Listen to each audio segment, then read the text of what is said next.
السلام عليكم ورحمة الله وبركاته. النهارده هنعمل طريقة بابا غنوج بطريقة حلوة جدا وسهلة بسيطة. يلا نقول بسم الله ونبدأ المكونات بتاعتنا.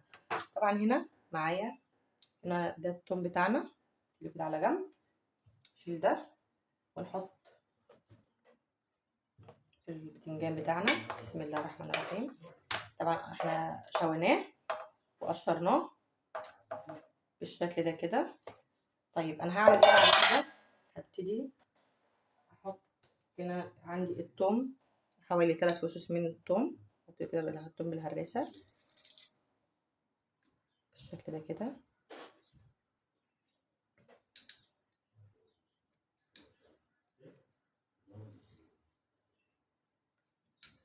بالشكل ده كده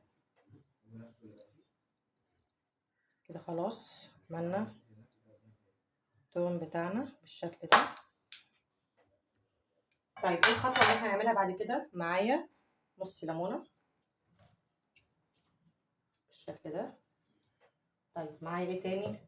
معايا بقدونس،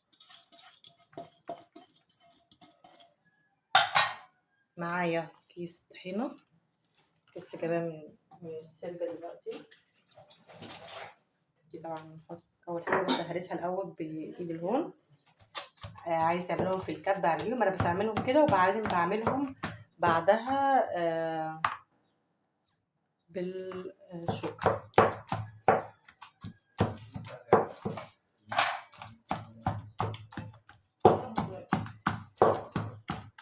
بالشكل ده كده علشان اهرس كل الايه المكونات كلها، اخلي كله ايه يتركز كله مع بعض بالشكل ده كده.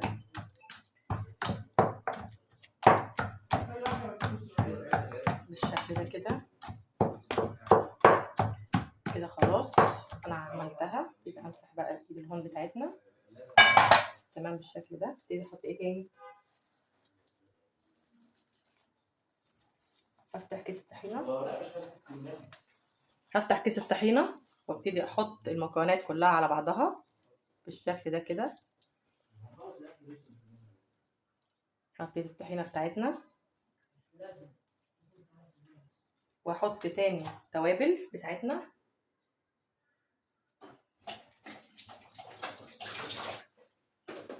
هنحط شويه فلفل اسود.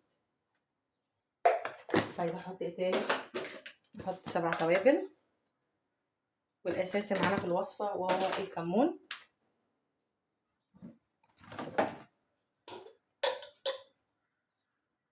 وهتاكلي احلى بابا غنوج. وهنا وشويه ملح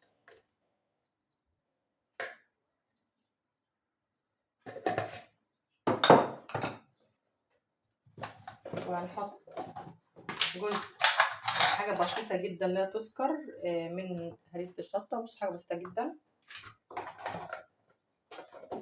بالشكل ده كده، ونفضل نقلب كله مع بعضه بالشكل ده كده. بسم الله ما شاء الله لا حول ولا قوه الا بالله. يا ريت لو وصلتوا معانا لحد هنا يا ريت تدعمونا بلايك واشتراك في القناه وتفعيل الجرس للكل عشان يوصلوا كل فيديوهاتنا على اليوتيوب. طبعا دي تنفع طبعا لمرضى السكر والدايت اللي عاملين دايت. طبعا ما حطيتش عليها اي زيت ولا اي حاجه لان الطحينه دي خام. حطيت طحينه خام بس بقى تاكلوها. بصوا تحفه، بس عايزه شويه ملح. كده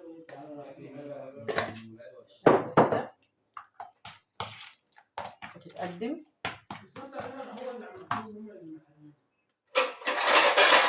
نحطه بقى في الطبق بتاعنا بالشكل ده، نقدم في طبق التقديم. بسم الله الرحمن الرحيم. كده حطينا في مسار التقديم بالشكل ده كده.